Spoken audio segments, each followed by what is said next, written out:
और दूसरा आप देखें कि प्रधानमंत्री की मौजूदगी न केवल पार्टी को एक बूस्ट करती है, बल्कि आप देखें जो तमाम उम्मीदवार है उनको भी कहीं ना कहीं उसका जो फायदा है वो दिखाई देता है। आज लगातार प्रधानमंत्री का व्यस्त कार्यक्रम रहा, कई सारी रैलियां प्रधानमंत्री ने चुनावी रैली संबोधित की और उसके बाद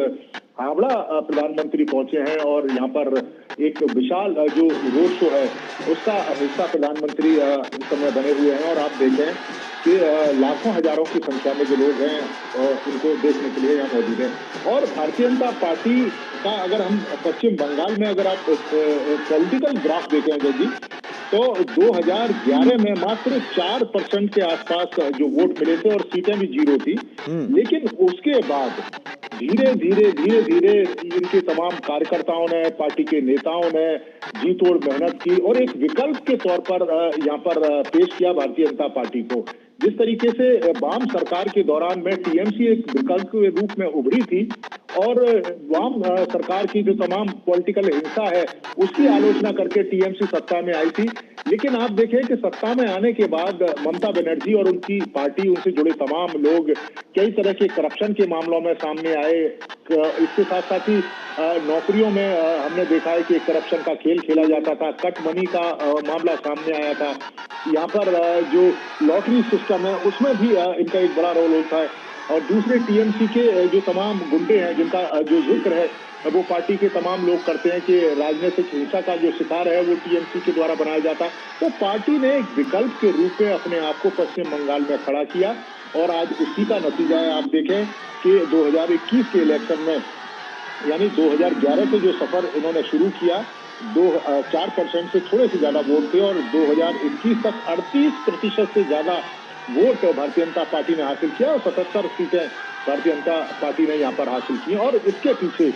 यहाँ के जो जमीनी स्तर के जो कार्यकर्ता हैं उनका भी एक बड़ा योगदान है, क्योंकि राजनीतिक हिंसा का शिकार हुए उसके बाद भी पार्टी का झंडा उठाए रहे, जगह जगह लोगों तक भारतीय जनता पार्टी की जो नीतियां हैं उनको पहुंचाते रहे। और एक तरीके से हम देखें कि इस समय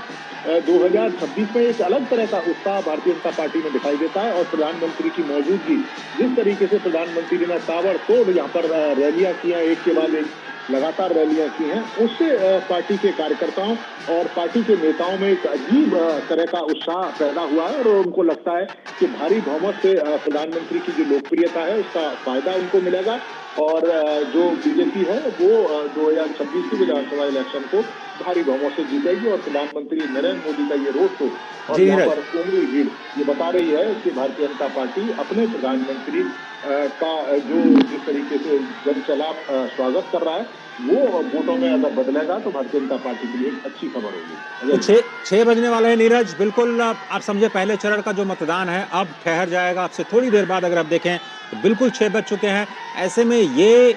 मैसेजिंग तो हमने देखी स्पष्ट तौर पर भारतीय जनता पार्टी का, चाहे वो दृष्टिकोण पत्र हो या तमाम नेताओं के द्वारा की गई रैलियां, प्रधानमंत्री के अपने भाषण, नैरेटिव तो हम स्पष्ट तौर पर देख रहे हैं। लेकिन ये रोड शो, ये माइक्रो मैसेजिंग, क्या इसे आप टर्निंग पॉइंट मानेंगे 2026 के विधानसभा चुनाव के लिए? देखिए, बिल्कुल टर्निंग पॉइंट है। और सिर्फ यही नहीं, आप देखें कि जिस तरीके से प्रधानमंत्री लगातार रैलियां कर रहे हैं और उसमें जिन जिन बातों का प्रधानमंत्री जिक्र कर रहे हैं, चाहे महिला आरक्षण को लेकर जिस तरीके से टीएमसी का जो अपना निर्णय रहा, जिस तरीके से टीएमसी ने महिला आरक्षण पर अपना जो एक तरीके से जो कदम है वो पीछे हटाए, इसके साथ साथ ही राज्य में महिला सुरक्षा को लेकर प्रधानमंत्री ने एक तरीके से बड़ी बात है वो कही है कि अगर भारतीय जनता पार्टी की सरकार बनती है तो महिलाओं को न केवल सुरक्षा दी जाएगी बल्कि सोनार बांग्ला का जिक्र उन्होंने किया है कि किस तरीके से हम पश्चिम बंगाल को विकसित कर सकते हैं, किस तरीके से यहाँ के युवाओं को एक आस दे सकते हैं, किस तरीके से यहाँ पर विकास का जो रोड मैप है वो खींच सकते हैं, किस तरीके से युवाओं की जो इच्छाएं हैं उनको पूरा कर सकते हैं। तो ये तमाम बातें हैं, उनका जिक्र किया। और साथ साथ आप देखें कि उन बातों का खास तौर से कि जिस तरीके से पीड़ित यहाँ के जो लोग रहे हैं, टीएमसी से पहले पीड़ित रहे थे, पहले वाम सरकार से पीड़ित रहते थे, उसके विकल्प के तौर पर टीएमसी को चुना इनके लोग, यहाँ के लोगों ने। लेकिन जैसा वाम सरकार ने बर्ताव किया वैसे ही बर्ताव टीएमसी ने किया। तो अब भारतीय जनता पार्टी एक बेहतर विकल्प के रूप में यहाँ पर आई है। और आप देखें कि जिस तरीके से प्रधानमंत्री झाड़ग्राम गए थे, जहाँ प्रधानमंत्री ने एक स्थानीय टच दिया था, और जिस तरीके से झालमुड़ी प्रधानमंत्री ने कही, एक राष्ट्रीय विचार और विमर्श का जो विषय है वो झालमुड़ी बन गया। और झालमुड़ी आप केवल पश्चिम बंगाल का एक स्नैक्स के तौर पर नहीं देख सकते, पश्चिम बंगाल की एक पहचान है, पश्चिम बंगाल के कल्चर का हिस्सा है वो झालमुड़ी। पश्चिम बंगाल के चाहे आदिवासी इलाके हों, चाहे कोलकाता जैसे पॉश इलाके, वहां पर आपको झालमुड़ी कल्चर और झालमुड़ी खाते हुए बड़े से बड़े जो लोग हैं वो दिखाई देंगे। और प्रधानमंत्री ने झालमुड़ी खाकर ये मैसेज भी दिया कि आप देखें कि पश्चिम बंगाल के खान पान, पश्चिम बंगाल का कल्चर, पश्चिम बंगाल की संस्कृति। अभी कुछ देर पहले बेलूर मठ में भी प्रधानमंत्री पहुंचे, जिसका जुड़ाव पश्चिम बंगाल से है। हमने देखा है कि विवेकानंद और जिस तरीके से उनकी जो शिक्षाएं हैं, उनके जो विचार हैं पूरी दुनिया में इस समय फैले हुए। तो सांस्कृतिक लगाव के तौर पर आप देखें, आध्यात्मिक लगाव के तौर पर, और खास तौर से यहाँ के खान पान के लगाव के तौर पर प्रधानमंत्री को और उनके हम कार्यक्रमों को देख रहे हैं, और उसका जो फायदा है वो मिल भी रहा है। बड़ी संख्या में लोग भी इस बात की चर्चा कर रहे हैं कि प्रधानमंत्री झालमुड़ी खा रहे हैं, यानी कि प्रधानमंत्री हमारे खाने को पसंद कर रहे हैं, गरीबों के खाने को पसंद कर रहे हैं, क्योंकि एक तो एक तरीके से कम पैसे में भी मिलता है, और दूसरा हेल्दी भी एक तरीके से वो स्नैक्स है। तो निश्चित तौर पर भारतीय जनता पार्टी को प्रधानमंत्री के तमाम जो बातें हैं, जिस तरीके से वो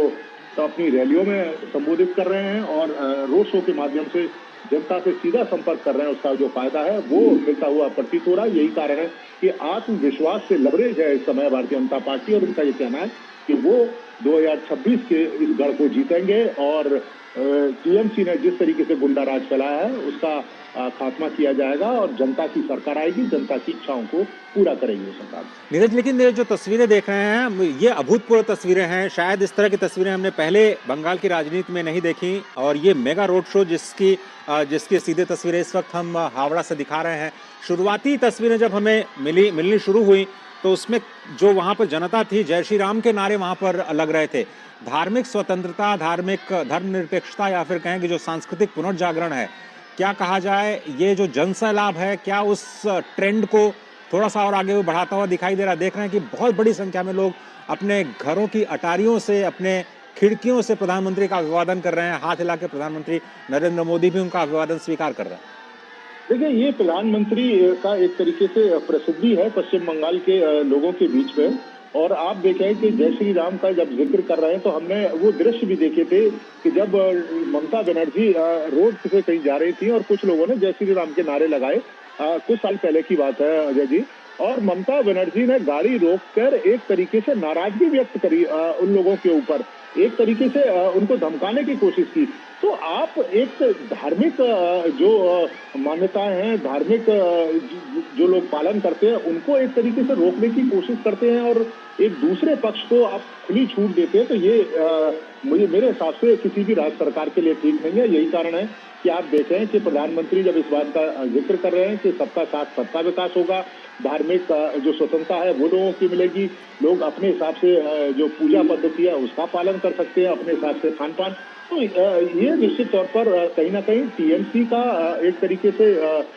दबाव हम देख सकते हैं, दबाव की राजनीति के तहत जिस तरीके से लोगों को धमकाया जाता है, जिस तरीके से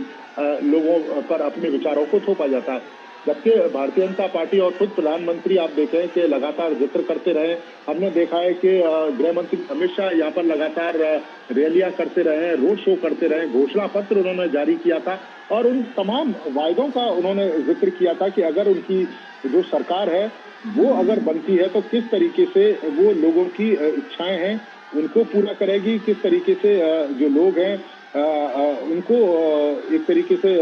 समान मौके देगी और एक विकसित और बेहतर जो बंगाल है, पश्चिम बंगाल है, उसकी जो बात है वो घोषणा पत्र में जिक्र करते हैं। और आप देखें कि इससे पहले भी हमने देखा है कि प्रधानमंत्री लगातार पश्चिम बंगाल आते रहे हैं और हजारों करोड़ की योजनाएं, चाहे आप देखें कि हम रोड कनेक्टिविटी की बात कर रहे हैं अजय जी, हमने देखा था कि खड़गपुर मोरेग्राम आर्थिक जो गलियारा 16-17 हजार करोड़ का जिसकी लागत से जो बनना था, पश्चिम बंगाल के जो लोग हैं उनको एक तरीके से एक बड़ा उसका जो फायदा वो मिलेगा, जिसमें आप देखें कि मेदिनीपुर है, बांकुड़ा है, हुगली है, वर्धमान है, वीरभूमि है, मुर्शिदाबाद है, इन सबको जोड़ेगा। और यहाँ से जो लोग हैं, इस जिलों से जुड़े हुए लोग, उनको सीधा सीधा जो फायदा है वो मिलेगा। हमने देखा है कि किस तरीके से रेलवे कनेक्टिविटी को प्रधानमंत्री ने यहाँ पर बढ़ावा दिया है। 6 रेलवे स्टेशनों का यहाँ पर पुनर्विकास किया गया है, नई रेलवे लाइनें शुरू की गई हैं, अमृत भारत एक्सप्रेस शुरू की गई हैं। जो कोलकाता मेट्रो है, भारत की पहली अंडर वाटर मेट्रो, जो हुगली नदी के नीचे से, अभी कुछ समय पहले अजय जी आप देख रहे थे कि बेलूर मठ में थे, हुगली नदी के किनारे प्रधानमंत्री, उसी हुगली नदी के नीचे से अंडर वाटर मेट्रो है, उसकी शुरुआत प्रधानमंत्री ने की थी। तो कई सारी जो सौगातें हैं वो कोलकाता वासियों को और पश्चिम बंगाल के जो लोग हैं उनको प्रधानमंत्री ने दी हैं। और वही जो प्रधानमंत्री की गारंटी है, वो गारंटी इस पब्लिक के रूप में दिखाई दे रही है, क्योंकि उनको पता है कि अगर प्रधानमंत्री किसी बात का जिक्र कर रहे हैं, प्रधानमंत्री किन्हीं बातों का उल्लेख कर रहे हैं, तो उसके कुछ मायने होते हैं। और प्रधानमंत्री मोदी की जो गारंटी है वो हर हालत में पूरी होती है, और प्रधानमंत्री इस बात का जिक्र भी कर चुके हैं। इस गारंटी की हम चर्चा करेंगे आपसे इस रोड शो के दौरान। अभी लंबा रोड शो होना, आपने बताया कि 2.5 किलोमीटर का, मुझे लगता है कि अभी 200-300 मीटर ही प्रधानमंत्री चल पाए हैं। भीड़ इतनी ज्यादा, अभिवादन इतनी बड़ी संख्या में, सभी को अभिवादन स्वीकार करना, सभी लोग अपने मोबाइल कैमरों में इस छवि को कैद कर लेना चाहते हैं, एक जबरदस्त उत्साह। लेकिन आप देखिए कि जब गंगा माँ प्रवेश करती हैं बंगाल में, तो वो हुगली नदी की एक मुख्य धारा के रूप में भी जानी जाती हैं। हुगली नदी पर ही ये वेल्लूर मठ और हावड़ा ब्रिज बना हुआ है, जो कि कोलकाता की एक पहचान है। आज गंगा सप्तमी का भी दिन है और प्रधानमंत्री ने माँ गंगा की जय के साथ, जो इससे पहले रैली थी उसकी शुरुआत की, जिक्र किया गंगा सागर का भी, इस बात का भी जिक्र किया कि वहां तक आज तक एक पुल नहीं बना पाई है सरकार, और जब ये आएंगे तो एक तरह से पूरा का पूरा एक कल्चरल कॉरिडोर बनाया जाएगा, गंगा सागर को उन्नयन किया जाएगा और यहाँ के लोगों को रोजगार के तौर पर, पर्यटन के तौर पर भारी। इस वक्त आप देखिए जो तस्वीरें, मेरे ख्याल से हजारों की संख्या में एक पूरी गली भरी हुई है, और जहाँ पर प्रधानमंत्री इस वक्त रुक कर रहे हैं, तो गंगा माँ की धारा जो कि गंगोत्री से शुरू होती है, बंगाल में जाकर के मिलती है, ये भी परिवर्तन का एक संकेत जरूर देती हुई दिखाई दे रही नीरज।